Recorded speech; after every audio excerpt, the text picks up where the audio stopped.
میرا رب کہتا ہے یا سود چھوڑ دو یا پھر میں اور میرا رسول تمہارے خلاف جنگ کریں گے۔ جس کے پاس 4 پیسے زیادہ آتے وہ بینک بنا کے بیٹھ جاتا، بینک خرید لے، پہلے اللہ سے صلح تو کرو۔ کہتے ہو چوریاں ہیں، ڈاکے ہیں، وہ بھی ہمارے اپنے ہیں، واللہ میں ان کے لیے دعا کرتا ہوں، بد دعا نہیں کرتا ہوں، دعا کرتا ہوں،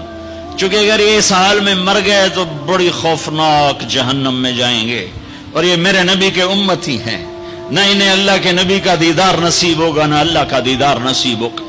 اور جہنم کی آگ اس سے الگ ہے۔ یا تو اللہ کی جہنم کو جا کے پانی سے بجھا دو، قصہ ہی مکا دو، اور اللہ کی جنت کو آگ لگا دو، جزا سزا کا تصور مٹا دو،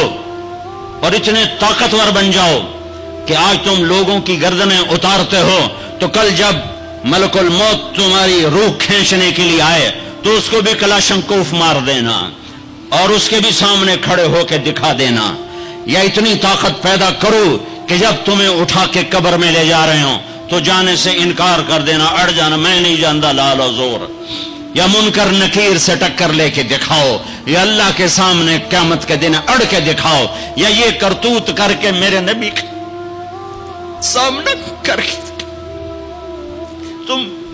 ہم کیسی امت ہیں جس کے لاڈلوں کے سر ذبح کٹ گئے؟ ارے بکرے کو ذبح کرتے ہوئے بھی رحم آ جاتا ہے۔ اپنی قربانی کے جانور کے سر پہ کھڑا ہونا مستحب ہے، میں نہیں کھڑا ہو سکتا، مجھے میرا دل گھبرانے لگتا ہے۔ اور پیچھے مڑ کے دیکھو 61 ہجری میں حسین کا سر